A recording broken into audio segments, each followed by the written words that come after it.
Hello welcome समस्त को स्वागत आज क्लास रे आज आम आलोचना करवा चाइल्ड डेवलपमेंट एंड पेडागोजी शिशु विकास और शिक्षा विज्ञान या केमितिर क्वेश्चन यह हूँ कौन ओस्टेड ओएसएसटीटी है आगामी जो आसवाक जो एग्जाम अच्छी तार यह हूँ कौन PYQ प्रीवियस ईयर क्वेश्चन। तो चलतु आरंभ करवा आज क्लास। प्रथम प्रश्न है according to the Gesell which of the following is not a type of behaviour during infancy stage. Gesell मतानुसार निम्नोक्त केउटी शैशवावस्था एक आचरण नुहे एमध्य जो दिखाई ऑप्शन से मध्य केउटा नुहे मोटर लैंग्वेज एडप्टिव और यूनिवर्सल केउटा नुहे। तो केउटा नुहे हो यूनिवर्सल बुझे यूनिवर्सल बाने सर्वव्यापी यह हूँ नुहे बाकी समस्त कौन कौन शैशवावस्थार गोटे गोटे आचरण माने अंगभंगी भाषा उपजीवन बा जहाँ को आम एडप्टिव बोलूँ ये समस्त गोटे कौन शैशवावस्थार गोटे कौन बिहेवियर। नेक्स्ट प्रश्न कौन देखा विकासर केउ अवस्था जीवन तरंग यार शिखर में पहुँची थाए in which of the following period of development search of life rich is highest peak केउ अवस्था रे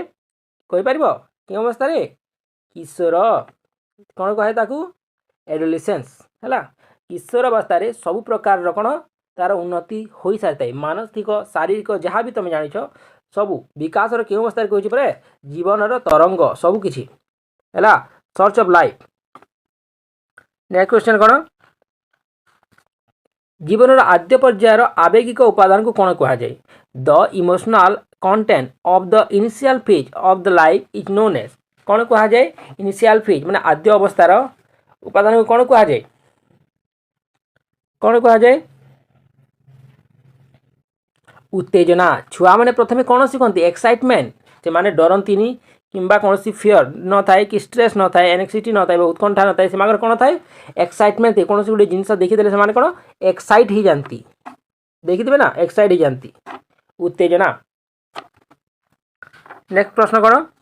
जन्मर परवर्ती अवस्था स्नायविक विकास स्नायुकोशर कौन घटी थाए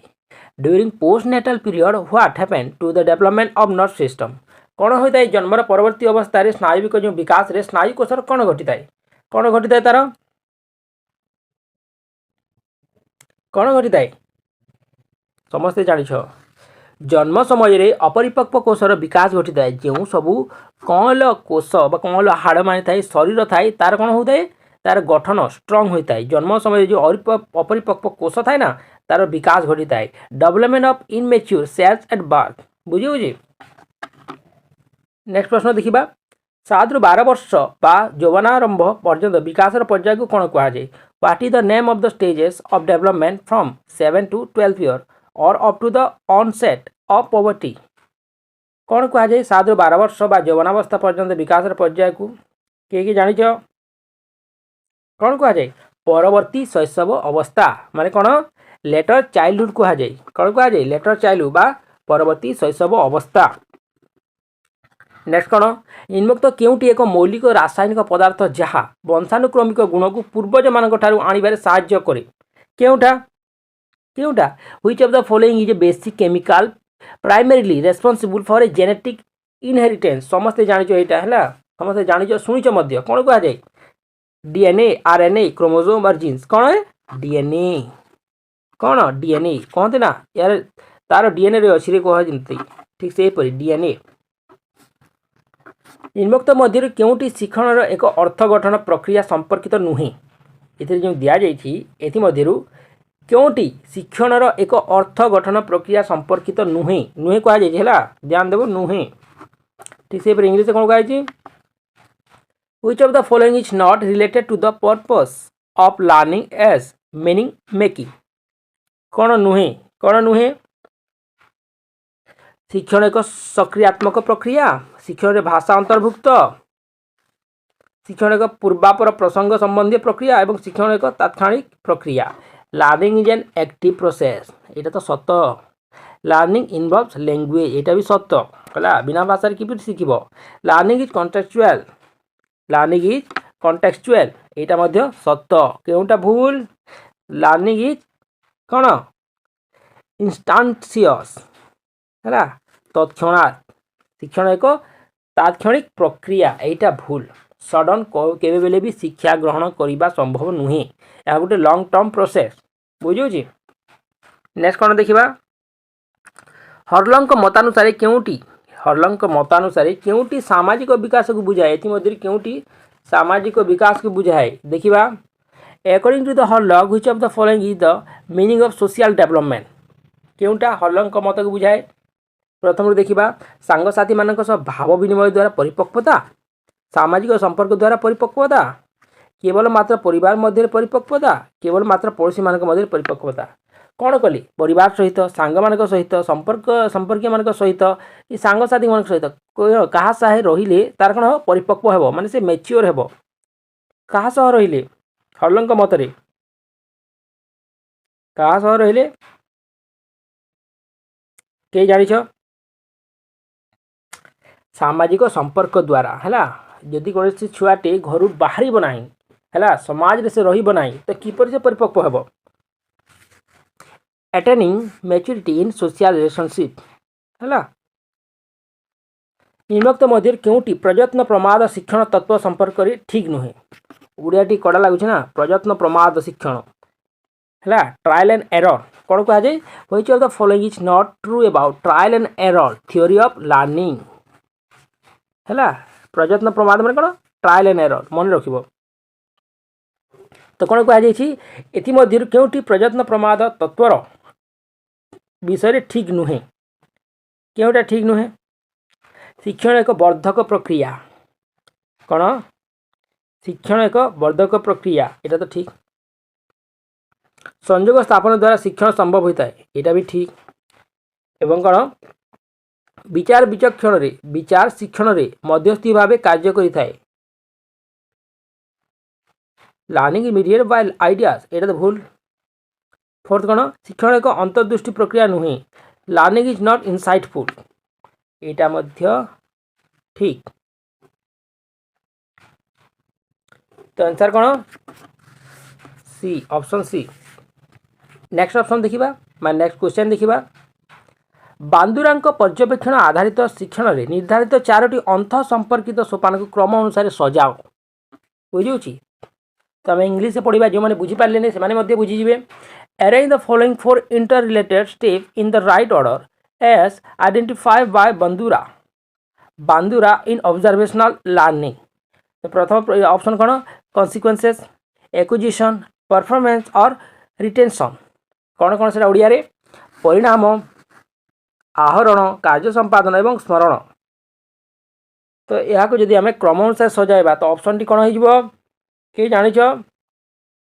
कौन हो देखिबा प्रथमे कौन हेबो रुक प्रथमे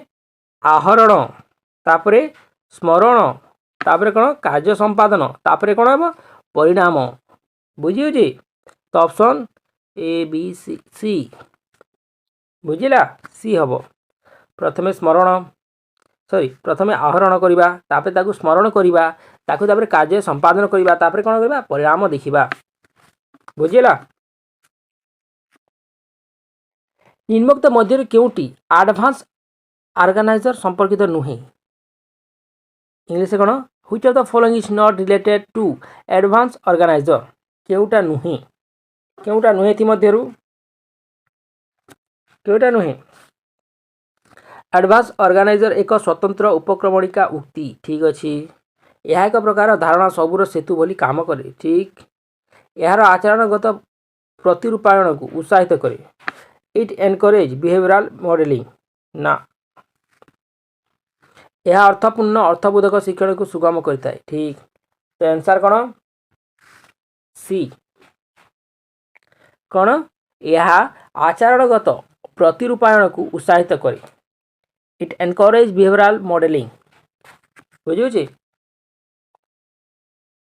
क्यों प्रक्रिया रे नूतन तथ्य आहरण करा जाता है जहाँ बौद्धिक गठन एक अंश विशेष ताकू कौन कहुए the process of assimilating new information as a part of the existing cognitive structure is known as कौन कहुए ताकू सबमिशन कंजप्शन एजम्पशन और प्रीअजम्पशन कौन कहुए कौन कहुए ऑप्शन सबजप्शन है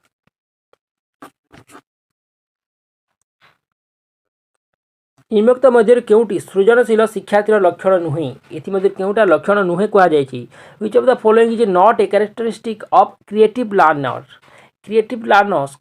जो शिक्षार्थी थाए जार क्रिएटिविटी बहुत थाए एमध्य केउटा तार गोटे लक्षण नुहे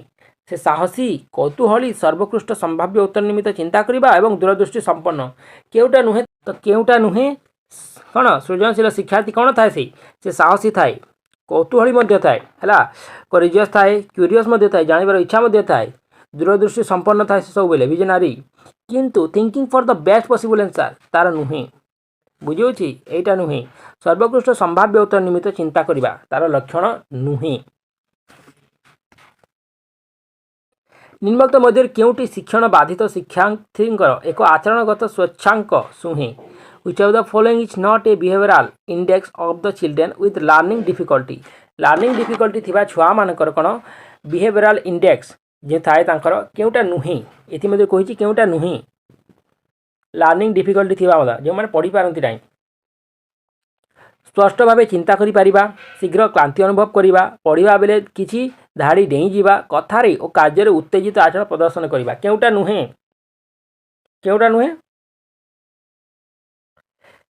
क्लारिटी इन थिंकिंग कौन क्लारिटी इन थिंकिंग स्पष्ट भाव से माने चिंता करि परिबा एटा कौन तांकर लक्षण नुही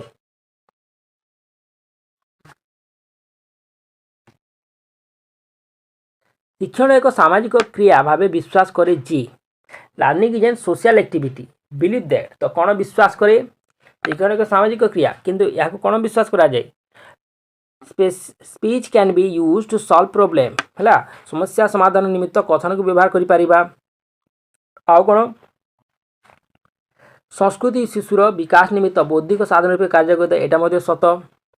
है व्यक्ति ही धारणा उत्स एटा सत है किंतु सामाजिक पारस्परिक क्रिया द्वारा मानसिक विकास संभव होता है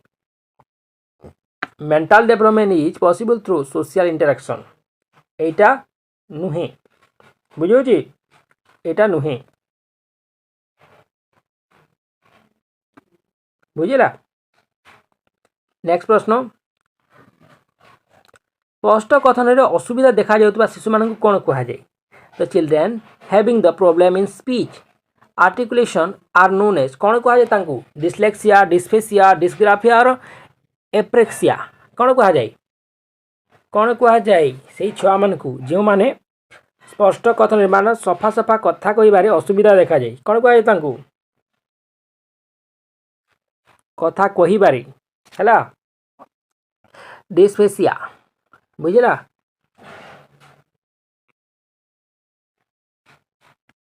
जो मैंने पढ़ी पारती ना कौन कहुए डिस्लेक्सिया कहुए किंतु यार आंसर कौन डिस्फासिया विद्यालय रे विभिन्न प्रकार कार्य माध्यम पिला माने आहरण करुवा सामग्रिक अनुभूति को प्रकाश करने निम्नोक्त क्यों शब्द पार्ट व्यवहार करा जाय थाए which term is used to express the totality of the learning experience that the pupil receive through manifold activity in the school तो क्यों प्रकार कार्यकलाप तांकर अनुभूति को से प्रकाश करथांती पाठ्यक्रम विषय वस्तु पाठटिका पाठ्यखसड़ा कौन करिकुलम कंटेंट लेसन प्लान और सिलेबस क्यों से माने परिप्रकाश करती क्यों करिकुलम रु स्कूल मुख्य कौन पाठ्यक्रम निम्नोक्त मध्य केउटी अनुसूचित जाति आदिवासी पिलांक शिक्षा पाई संशोधित जातीय शिक्षा नीति 1992 यह एक कार्यपंथा भाव ग्रहण करा जाई नाही कौन कहुई नाही बोली कहुई है Which of the following is not a strategy being recommended by the Program of Action 1992 जैसे हम शॉर्ट कौन कहुए POA 1992 for the education of the SC and ST children केउटा नुहे जल्दी कही दूसरे केउटा नुहे बहुत टाइम लगे ना केउटा नुहे समस्त शिक्षा स्तर में अनुसूचित जाति विद्यालय 100% पढ़ी दूसरी है समस्त शिक्षा स्तर में अनुसूचित जाति आदिवासी एवं अणअनुसूचित जाति आदिवासी शिक्षा विकास समानता रक्षा करवा यहाँ तो सत विद्यालय में 100% अनुसूचित जाति आदिवासी पिलांकर नाम लिखाइबा सुनिश्चित करवा और सफलता सह प्राथमिक शिक्षा संपूर्ण करवाटा भी ठीक आ कौन रहा कि अंतःपक्षी शतकड़ा 75 भाग रु 11 वर्ष रु 14 वर्ष बयसर पिला विद्यालय नाम पंजीकरण करी सफलता सह अष्टम श्रेणी संपूर्ण करवा एटा मध्य ठीक डी कौन अंतत पक्षी शतकड़ा 75 भाग प्राथमिक शिक्षक शिक्षक कुआड़े आसला रे एटा भूल तो आंसर कौन डी है at least 75% of the teachers working at the primary stage be trained बुझिला। नेक्स्ट क्वेश्चन निम्नोक्त मध्य केउटी शिक्षार्थी केंद्रिक पद्धति अटे which of the following method is learner centre केउटा एथि मध्यरु शिक्षार्थी केंद्रिक प्रोजेक्ट बुझौछि प्रोजेक्ट निम्नलिखित मध्यरु शिक्षार्थी केंद्रिक पाठ्यक्रम में कहार गुरुत्व अधिक which of the following is most important in learner centre curriculum शिक्षार्थी केंद्रिक रे कहार गुरुत्व अधिक शिशुर चाइल्ड शिक्षार्थी केंद्रिक कहुला शिशु को एठारे गुरुत्व दिया जाए टीचर सेंटर रे टीचर थाए है केउ गुड़िक केवल दृश्य उपकरण अटंती एमध्य जहाँ अच्छी केउ गुड़िक केवल दृश्य उपकरण माने केवल देखी थाउ शुणी न थाउ which of the following are only visual aid माने केवल देखी थाउ शुणी न थाउ से कौन कलापटा चार्ट फ्लाश कार्ड है कलापटा रेडियो टेलीविजन कलापटा रेडियो खबर कागज जोटा रेडियो अच्छी ताहा हेब नाही टेप रेकर्ड मध्य हेब नाही शुणिबा तो आंसर कौन कलापटा चार्ट एवं फ्लाश कार्ड यह हूँ केवल दृश्य उपकरण एक उत्तम परीक्षण रे केउ गुणटी न थाए उत्तम परीक्षण केउटी न थाए which quality is not found in a good test कौन वैलिडिटी रिलायबिलिटी यूजेबिलिटी एवं फ्लेक्सिबिलिटी केउटा न थाए वैधता विश्वसनीयता व्यवहारिकता एवं नमनीयता केउटा न थाए फ्लेक्सिबिलिटी बुझिला फ्लेक्सिबिलिटी न थाए उत्तम परीक्षण रे बुझुची निम्नोक्त पद्धति रे केउटी अन्य तीनोटी पद्धति ठारू भिन्न which of the following approach is different from the other three केउ अप्रोचटा अन्य तीनोटी ठारू भिन्न discussion centre teacher centre learner centre एवं लर्निंग सेंटर केउटा भिन्न केउटा टीचर सेंटर एजुकेशन रे सब बेले कौन पिला गुरुत्व दि जाए शिक्षक को नुहे बुझी था टीचर सेंटर बा शिक्षक केंद्रिक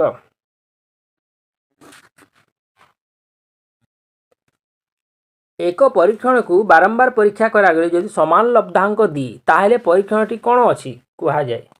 if a test gives the same result whenever it is repeated it is called यदि कौन परीक्षा को आम बार बार बारंबार कर समान आंसर आसूँ तो आम से परीक्षा को कौन कहवा तार वैधता अच्छी व्यवहारिकता अच्छी तार विश्वसनीयता अच्छी तार अनुमानकता अच्छी कौन अच्छी तार कौन अच्छी रिलायबिलिटी अच्छी बुझी रिलायबिलिटी तार ओडिया कौन कह जाए विश्वसनीयता नेक्स्ट कौन कृति परीक्षण रे क्यों प्रकार वैधता अत्यंत गुरुत्वपूर्ण which type of validity is important in case of achievement testing रे क्यों प्रकार वैधता अत्यंत गुरुत्वपूर्ण गठन वैधता विषय वस्तु वैधता पूर्वानुमित वैधता एवं समवर्ती वैधता केउटा अत्यधिक गुरुत्वपूर्ण केउथिरे कृति परीक्षण रे केउटा कंटेंट वैलिडिटी जानते कौन विषय वस्तु वैधता कंटेंट वैलिडिटी सबुठार बेसी इंपोर्टेंट निम्नलिखित लब्धांक गुड़िकर मध्यमा केते 3 5 4 9 8 है 3 तो आम लिखिदेवा 3 4 5 9 8 मध्यमा केते 5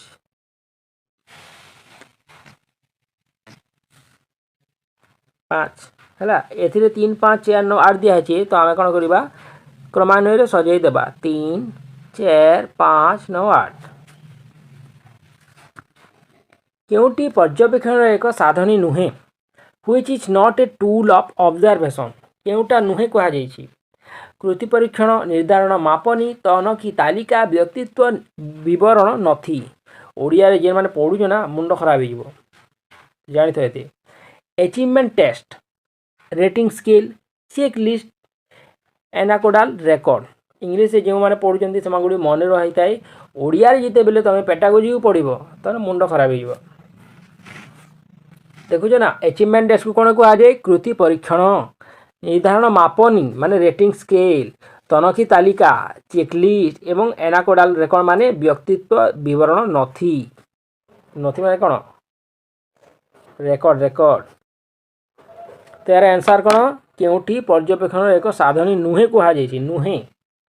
केउटा नुहे अचीवमेंट टेस्ट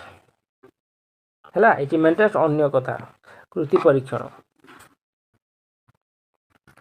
वंशानुगुण कहले कौन बुझ what do you mean by heredity heredity बा वंशानुगुण कहले कौन बुझ समस्त अलग अलग बुझुथिबे किंतु कौन बुझ एथरे हम ऑप्शन को देखिबा टिके जन्म समय पिला पाखरे थिबा गुणावली जीवन सारा पिलाटी ग्रहण करथिबा गुणावली परिवेश मिलिथिबा गुणावली शिक्षण मिलिथिबा गुणावली एथरे कहा जे कोन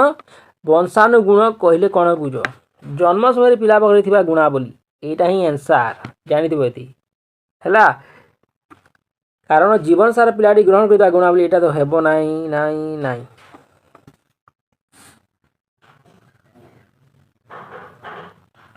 निम्नोक्त केउटी मनुष्यर विकास को प्रभावित करुवा परिवेश अंतर्गत एक कारक नुहे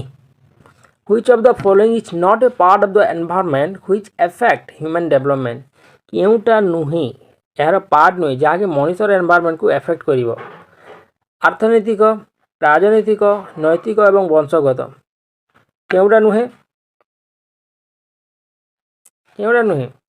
which of the following is not a part of the environment which affect human development मनुष्य विकास को केउटा जेनेटिक जानि देबो एते जेनेटिक होची तार एनवायरनमेंट को प्रभाव पकाए नहीं प्राक किशोर अवस्था रे आनुमानिक बयसर परिसर केते what is the approximate age range for early adolescence रो एज कोना केते रु केते मध्य रे आमे एडोलेसेंस को आ जाए बा अर्ली एडोलेसेंस को आ जाए केते रु केते 10 रु 13 13 रु 15 15 रु 20 बा 20 रु ऊर्ध्व को केउटा को कहा जाए अर्ली एडोलेसेंस बा प्राक किशोर अवस्था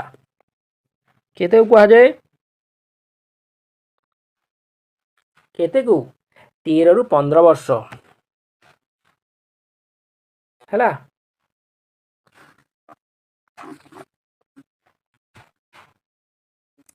ठीक अच्छे क्लास नेक्स्ट क्लास रे कोन ओडिया बा एमआईएल को आम आलोचना करबा।